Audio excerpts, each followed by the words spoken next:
본 방송은 지난 4월 8일 CBS 뉴스 프로그램에서 파워 인터뷰 교회와 신앙 최삼경 편집인이라는 제목으로 지난번에 세월호 사건은 아예 구원파가 한 일이라고 언급하며 2014년에 세월호 사건의 배후에 구원파가 있었다고 보도했습니다. 그러나 사실 확인 결과 관련된 내용에 대하여 재판을 통해 기독교 복음침례회가 세월호 사건의 배후라거나 이 사건에 개입해 참사가 발생했다는 사실이 명백히 없음이 확인됐습니다.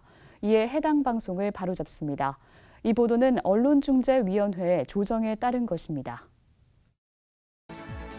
기독교 연합기관장과 교단장들은 부활절 메시지를 발표하고 코로나19로 혼란에 빠져 있는 세상에 위로와 부활의 소망을 전하자고 말했습니다. 코로나19 확산은 사회적 취약계층을 돌보는 한국교회의 봉사활동에도 영향을 미치고 있습니다. 교계에서 운영하는 노숙인 무료 급식센터에서는 따뜻한 밥과 국 대신 컵밥이나 빵을 나눠주면서 봉사활동을 이어가고 있습니다.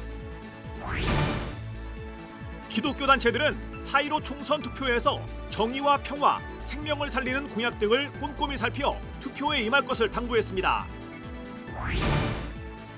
코로나19 사태가 교회에도 큰 영향을 미치고 있습니다. 오늘 파워 인터뷰에서 교회와 신앙 편집인 최삼경 목사를 만나 이번 코로나 사태가 한국 교회에 무엇을 남겼는지 들었습니다. 여러분 안녕하십니까? 4월 8일 CBS 뉴스입니다. 기독교 연합기관과 교단장들은 부활절 메시지를 발표하고 코로나19로 혼란에 빠져 있는 세상에 위로와 부활의 소망을 전하자고 말했습니다. 오요셉 기자입니다. 한국교회 총연합은 부활하신 예수께서 우리에게 부활의 소망을 주셨다며 인류가 그동안 쌓아온 오만한 마음을 내려놓고 겸손히 하나님의 말씀에 귀 기울여야 한다고 말했습니다. 한교총은 코로나 사태를 통해 교회에서 드리는 예배의 소중함을 절절히 깨달았다며 가정이나 일터에서도 예배자의 자세로 부활의 주님을 경배하며 창조주 하나님의 도우심을 구하자고 전했습니다. 과학과 기술의 발전으로 우리는 자만했지만 코로나19는 우리가 얼마나 연약한 존재인지를 되돌아보고 깨닫게 하였습니다. 부활의 주님께 소망을 두고 이겨냅시다. 아픔을 당한 이웃들을 찾아가 위로하고 격려하며 주님이 부활하셨다고 소리쳐 외칩시다. 주님의 부활이 아픔으로 신음하는 한국교회와 대한민국 모두에게 진정한 치유와 회복을 주시리라 간절히 기대하며 다시 한번 우리 주님의 부활을 축하드립니다. 대한예수교 장로회 합동총회는 예수 그리스도의 부활로 죄와 사망은 더 이상 왕노릇하지 못한다며 교회는 이러한 확신을 갖고 세상을 향해 위로와 소망을 전해야 한다고 말했습니다. 그 어떤 환난이나 다른 어떤 피조물이라도 부활하신 우리 주 예수 그리스도 안에 있는 하나님의 사랑에서 우리를 끊을 수가 없습니다. 올해 부활절은 이 확신 위에 다시 든든히 서며 절망과 두려움 가운데 있는 세상을 향하여 위로와 소망을 힘있게 전하는 기회가 되어야 하겠습니다. 합동총회는 아무리 어려운 상황에 놓여 있더라도 우리의 신앙이 하나님을 향해 있다면 하나님께서 긍휼을 베풀어 주실 것이라며 코로나19가 사라지고 하나님의 영광이 회복되는 부활절이 되길 기도하자고 전했습니다. 기독교 대한감리회는 코로나19 감염 예방을 위한 노력에 동참해준 교회에 감사를 전하며 마지막까지 승리할 수 있도록 생명의 주인이신 하나님을 바라보며 기도로 나아가자는 메시지를 전했습니다. 감리회는 부활하신 주님이 상처받은 우리의 마음을 어루만져 주시길 소망한다며 그리스도인들은 생명의 복음을 가지고 세상을 치유하는 부활의 증인들이 되어야 한다고 강조했습니다. 기독교인들은 기도로 힘을 합치고 예배의 소중함을 깨닫는 시간이 되었습니다. 앞으로 흩어진 이 민족과 남과 북이 하나 되고 좌와 우가 하나 되어서 온전한 십자가의 완성을 이루는 부활을 맞이하고 그리고 주님께 영광을 돌리며 가나안 땅과 천국의 소망의 복을 누리는 우리 모든 성도들이 되기를 간절히 축복합니다. 코로나19가 전 세계적으로 확산되며 불안과 우려가 커지는 상황 속에서 한국교회는 죄와 사망의 권세를 이기신 예수 그리스도 부활의 능력을 구하며 코로나19 극복을 위해 함께 노력할 것을 당부했습니다. CBS 뉴스 오요셉입니다.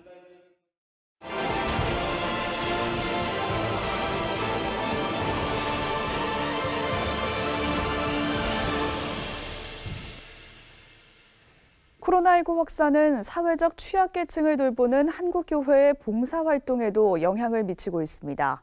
교계에서 운영하는 노숙인 무료 급식센터에서는 컵밥이나 빵을 나눠주면서 봉사활동을 이어가고 있는데요.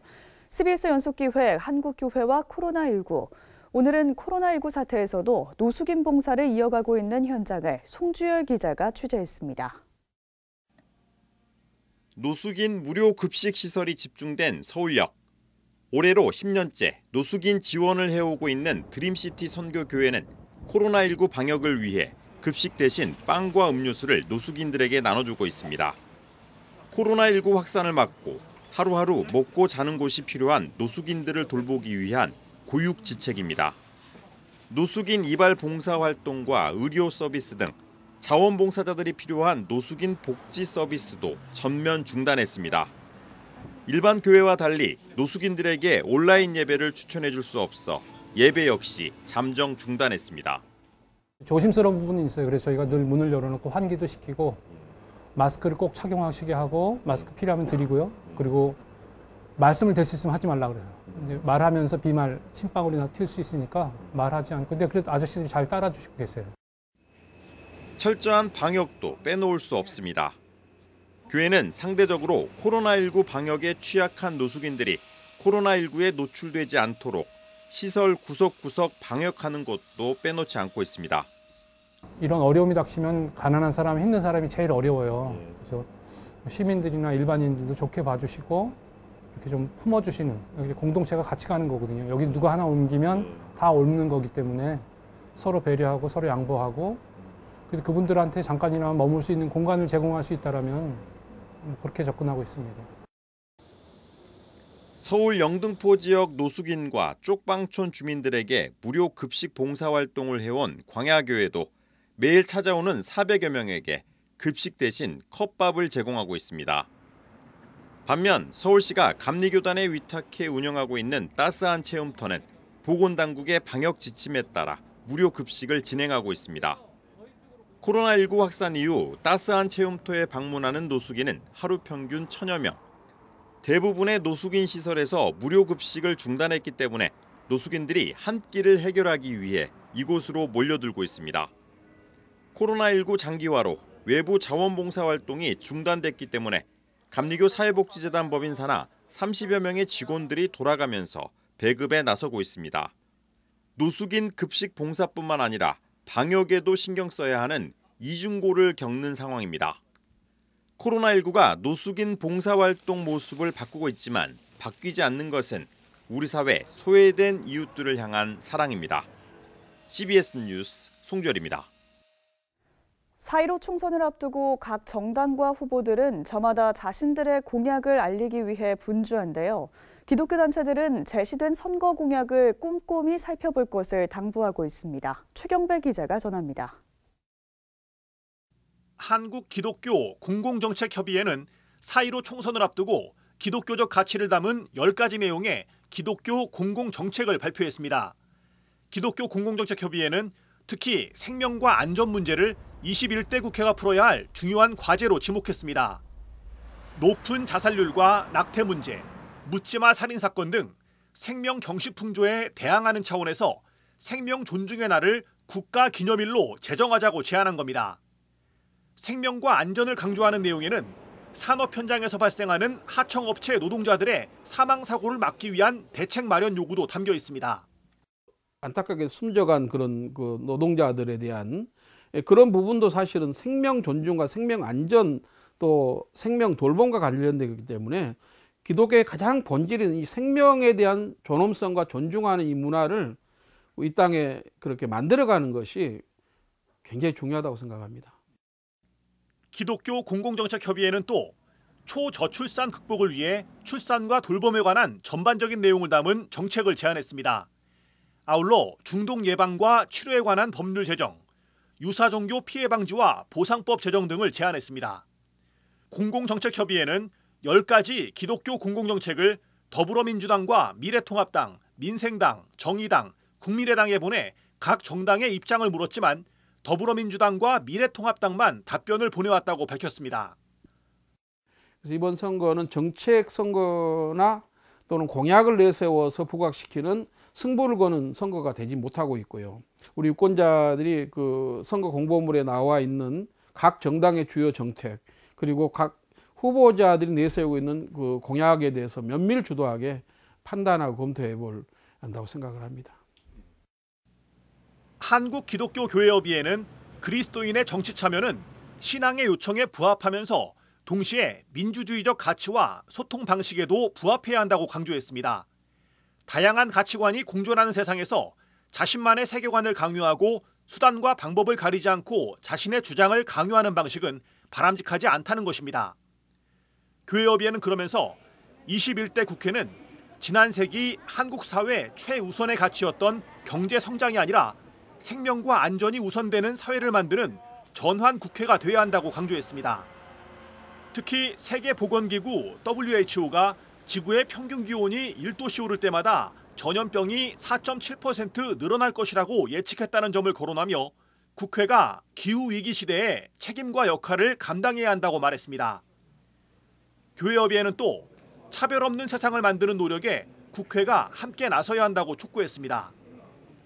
교회협의회는 이번 선거 국면이 건강한 정책 토론이 아니라 위성정당을 통한 자리 차지하기에 관심이 쏠려 있다면서 그리스도인들은 정의와 평화, 생명 살림의 가치를 주목하면서 각 정당과 후보들이 제시한 선거 공약을 판단해 선거에 임해야 한다고 강조했습니다.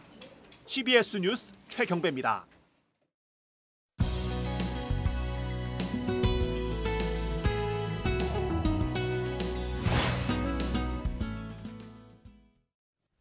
이번 코로나19 사태는 신천지 신도로 밝혀진 31번째 확진자로 인해서 이단 신천지에 대한 정체성이 폭로되는 계기가 됐습니다.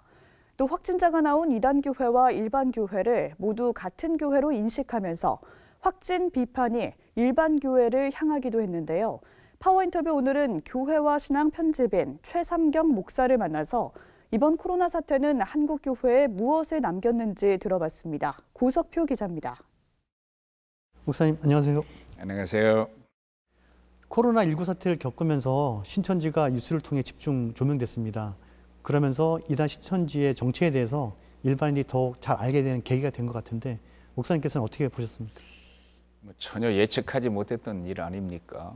예. 지난번에 세월호 사건은 아예 구원파가 한 일이고 또 구원파에 집중돼서 폭로가 됐는데 이번에 신천지 건은 전혀 예측하지 못했습니다. 31번이 나올 때까지만은. 예. 결국은 신천지라는 집단이 가지고 있는 그 이중성, 그 비밀성, 그것이 더 이걸 폭발시켰단 말이죠. 그러니까 제 생각에 신천지가 코로나를 폭발시키고 그리고 코로나는 신천지의 그 비밀을 폭로하는 계기가 된 것 같아요. 이건 하나님의 큰 섭리 같기도 합니다. 예.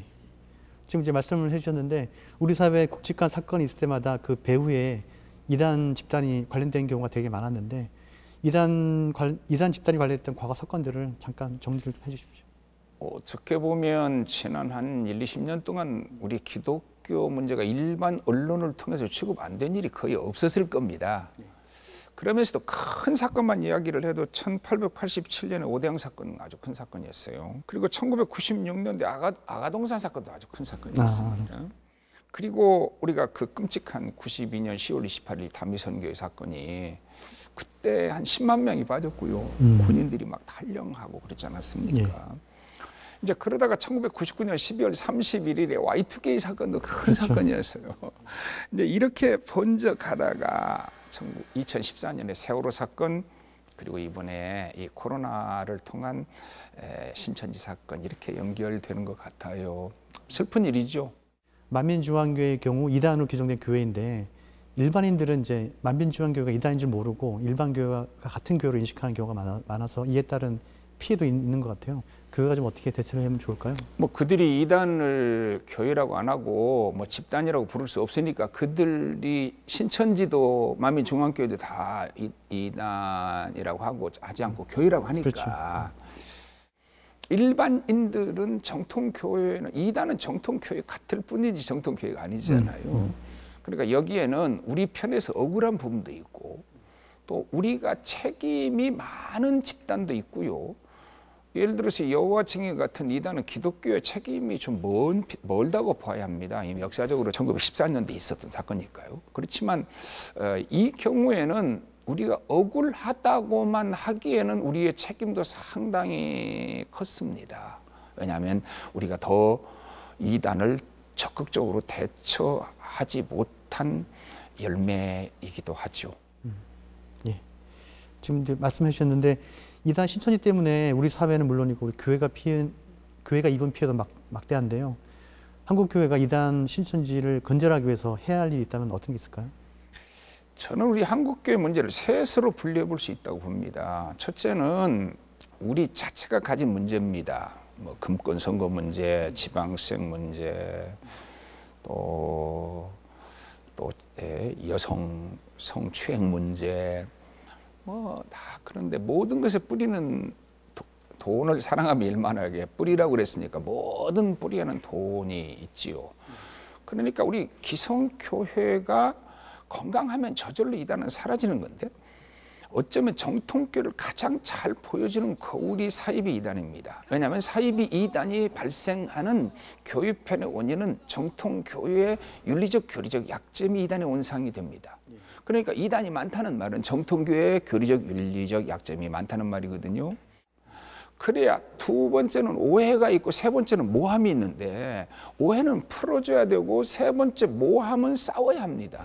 근데 오해를 풀어주고 모함과 싸우려면 우리 자체 내에 자정 능력을 가져야 됩니다. 근데 여기에는 모두 한꺼번에 나서야 됩니다. 신학자, 그다음에 목회자, 그다음에 기독교 언론, 또 이단 연구가, 그리고 심지어 평신도까지 다 나서야 되는데 이 일도 과연 어디까지 가서 멎을지는 모르지만 일단 어떤 형태로 세월호 사건 하나가 구원파를 정말 박살낸 것 같은데 이번에도 신천지 건도 그럴 것으로 보여집니다. 왜냐하면 워낙 일반 여론들이 다 들고 일어났고 그렇죠. 서울시에서 또 사단법인 취소시켰고요. 이 모든 것들이 우리가 못한 일을 세상이 해주는가 하는 생각도 들고 또 하나님께서 이렇게라도 이단을 밝혀주는 또 은혜의 기회 같기도 하고 그러나 제2의 제3의 제4의 또 다른 신천지가 생겨날 수 있다는 걸 우리 한국교회는 염두에 두어야 합니다. 모두 이기심이 문제인 것 같습니다. 네, 알겠습니다. 목사님 오늘 말씀 고맙습니다. 감사합니다. 내일은 전국에 가끔 구름이 많은 가운데 오후부터 밤까지 강원 영동과 동해안엔 비가 조금 내리겠습니다. 내일 최저기온은 영하 1도에서 영상 7도, 최고기온은 12도에서 18도로 예상됩니다. 이상으로 뉴스를 마칩니다. 고맙습니다.